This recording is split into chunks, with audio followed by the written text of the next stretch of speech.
Hello students, मैं आज आप लोगों को अगला जिसको लायबिलिटी टर्म क्या होगा,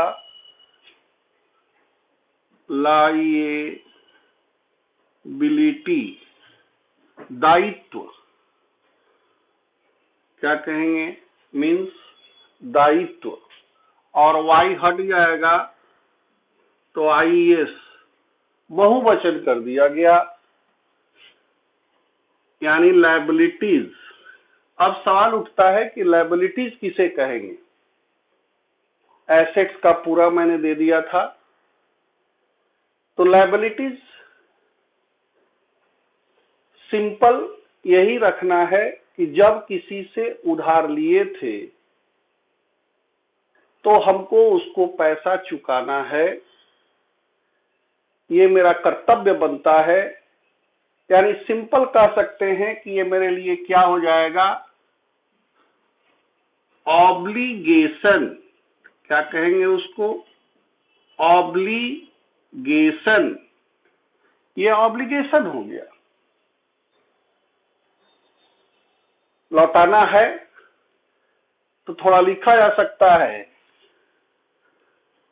द अमाउंट पेबल, सिंपल एकदम सोचना है, पेबल टू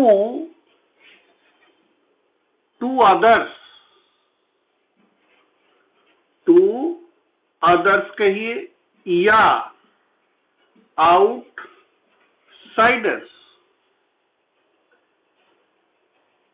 किसी से लिए हैं, किसी से लोन लिए हैं तो चुकाना है। ये हम लोगों का कर्तव्य भी बनता है।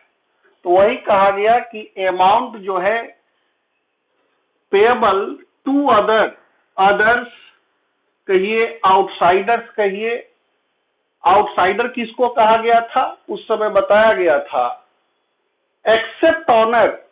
क्या कहेंगे, एक्सेप्ट ऑनर या प्रोप्राइटर को छोड़कर जो भी होंगे उसी को आउटसाइडर कहा गया। तो एक तरह से क्या है, चुकाना है, पेबल है। इसको हम लोग ओड भी कह सकते हैं, ओड टू अदर्स या आउटसाइडर्स। लोन लिए हैं, बैंक से मैंने लोन लिया तो चुकाना है। एक तरह से यह भी कह सकते हैं कि डेप्ट।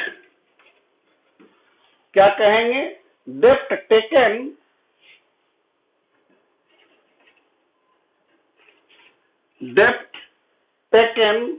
in the course of business।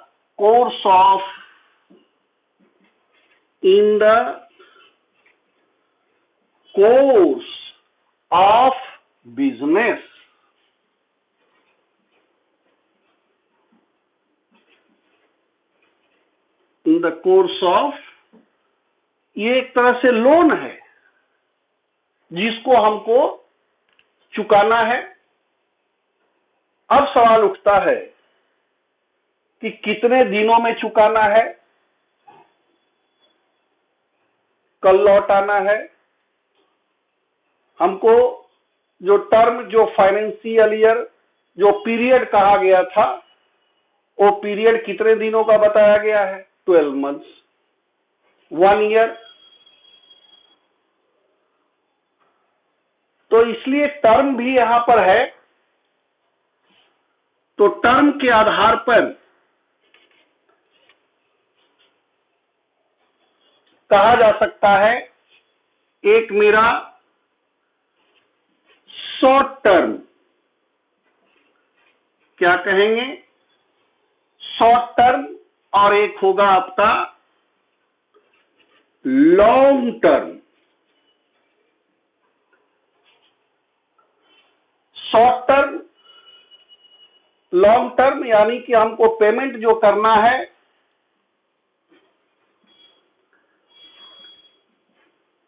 Payable less than 1 year, कह सकते हैं विद इन 1 ईयर, जो हमको 1 साल के अंदर लौटा देनी हो तो उसे हम लोग क्या कहेंगे, इसका टर्म क्या कहेंगे, शॉर्ट टर्म हुआ। लेस देन या कहेंगे विद इन 1 ईयर, और इसी को हम लोग अगर कहें आफ्टर 1 ईयर, यानी कि 1 साल के बाद जो राशि हमें, जो भी कर्ज है उसको लौटाना हो, उसको हम लोग कहेंगे लॉन्ग टर्म। अब शॉर्ट टर्म को हम लोग और भी नामों से जान सकते हैं। Short term,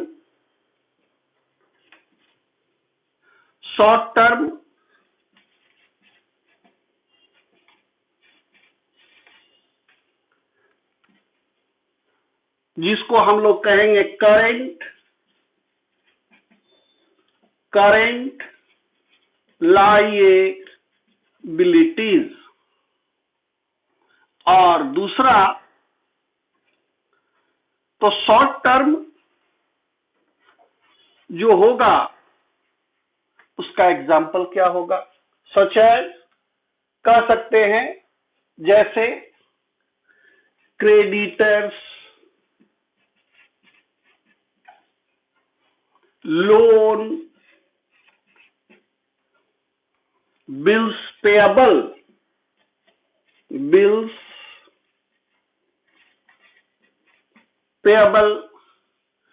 bank over draft, जिसको हम लोग ओडी भी कहते हैं। ओडी किसे कहते हैं, जमा राशि से ज्यादा जब निकासी हो, ये सबको फैसिलिटी नहीं मिलता है। जिसका करंट अकाउंट होगा व्यापार का अपना, उसको हम लोग, उसको ओडी मिल सकता है। तो बैंक ओवरड्राफ्ट, उसके बाद एक आएगा आउट स्टैंडिंग, क्या कहेंगे, आउट स्टैंडिंग अगर कोई एक्सपेंस हो, और भी होंगे। आउटस्टैंडिंग एक्सपेंस वैसा एक्सपेंस है जो आगे चल के मैं डील करूंगा, वैसा एक्सपेंस है जो अभी इनकर्ड हो चुका है, खर्च हो चुका है, लेकिन अभी तक पैसा चुकाया नहीं गया है, यानी एक्सपेंसेस ड्यू। सिंपल कहेंगे एक्सपेंस क्या है, जो बाकी हो उसी को हम लोग अपने यहां क्या ट्रीट करेंगे, आउटस्टैंडिंग एक्सपेंस हुआ। उसके बाद दूसरा जो था लॉन्ग टर्म, फर्स्ट हो गया। सेकेंड, जिसको लॉन्ग टर्म कहा गया है, लॉन्ग टर्म जिसको हम लोग नॉन करेंट लायबिलिटीज, क्या कहेंगे इसको, नॉन करेंट लायबिलिटीज, इसको हम लोग फिक्स्ड लायबिलिटीज भी बोलते हैं।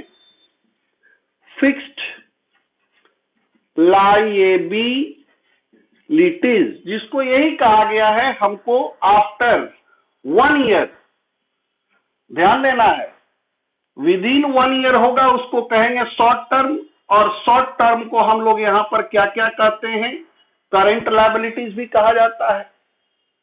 जो मोर देन 1 ईयर हो, आफ्टर 1 ईयर, उसको हम लोग कहेंगे नॉन करेंट लायबिलिटीज है, लॉन्ग टर्म है इसलिए नॉन करेंट है, फिक्स्ड है, ये तीनों नामों से जाना जाता है। जैसे लोन लिया, लिख दिया गया ब्रैकेट में 2 इयर्स, फॉर 2 इयर्स के लिए है तो 2 साल के बाद न लौटाना है जी, तो उसको हम लोग कहां रखेंगे, कहेंगे लॉन्ग टर्म हुआ इसलिए हमारे लिए नॉन करेंट, ये हमारे लिए नॉन करेंट लायबिलिटीज हुआ।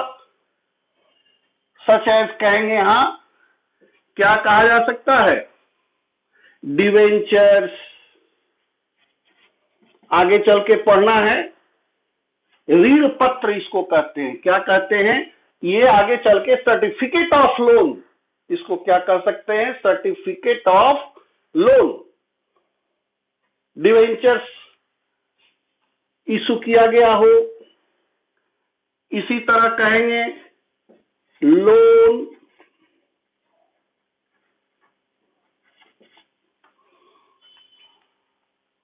लोन जो है अगर लॉन्ग टर्म में है, मान लो 2 इयर्स है, तो उसको कहा जाएगा भाई ये हमारे लिए नॉन करेंट लायबिलिटी है, यानी फिक्स्ड लायबिलिटी है। उसके बाद नेक्स्ट टर्म जो कि लायबिलिटीज का लास्ट होगा, जिसको कहा गया कॉन्टीजेंट, कॉन्टीजेंट लायबिलिटी, लायबिलिटीज। इसको हिंदी से ही समझा जा सकता है कि ये क्या है। इसको हम लोग कहेंगे संभाव्य,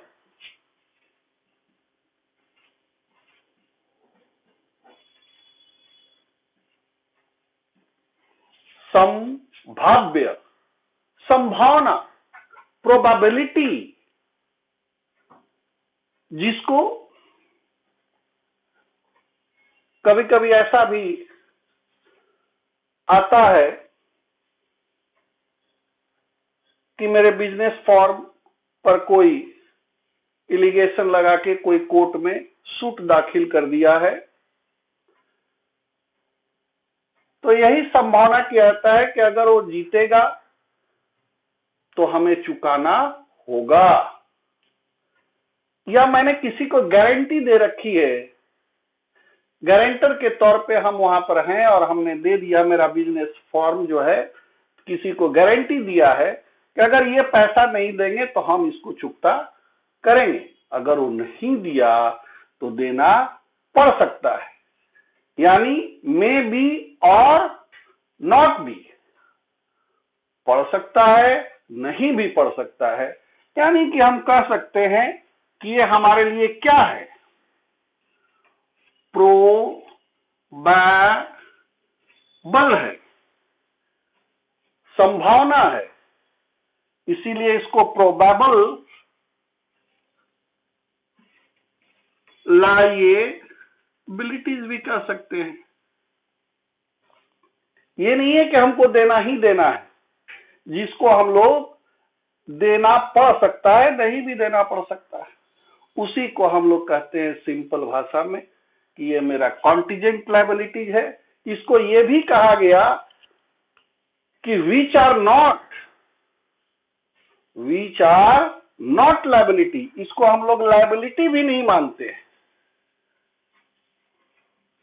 विच आर नॉट लायबिलिटीज, क्योंकि हमको देना पड़ेगा नहीं देना पड़ेगा संभावना है। कोई किसी को मैंने गारंटी दिया है, जैसे यानी कह सकते हैं मे बी और नॉट बी, ठीक है, सच एज सूट, अगर कोई सूट दायर किया है, अपर केस फाइल किया है, ए सुट जो है क्या किया है, अगर कोई सुट केस जो है पेंडिंग है, सुट पेंडिंग इन कहां, कोर्ट, कोर्ट में कोई सूट आपका पेंडिंग हो। अब क्या होगा, कोर्ट का डिसीजन क्या आएगा, ये तो उस समय देखा जाएगा। दूसरा भी एग्जांपल है, ए गारंटी, मेरा बिजनेस फॉर्म जो है कोई गारंटी दे रखा हो, गारंटी गिवन टू, चुकाने के लिए, given to, given guarantee given for, guarantee given for, guarantee given for another person, another person, किसी दूसरे व्यक्ति को चुकाने का कोई गारंटी दिया हो, बैंक से लोन लिया हुआ है, गारंटर बने हुए हैं, पार्टी भाग गई, बैंक आपको पकड़ेगा, अगर दे दिया तो बल्ले बल्ले। तो आज के लिए यही रखा जाए और नेक्स्ट में आगे दिया जाएगा। तो आज के लिए यही रहेगा। अब हम चाहेंगे कि आप लोग लाइक करें, शेयर भी करें, ताकि और लोगों तक पहुंचे, उनको भी मदद मिले, और सब्सक्राइब भी कर लें। जय हिंद, जय भारत।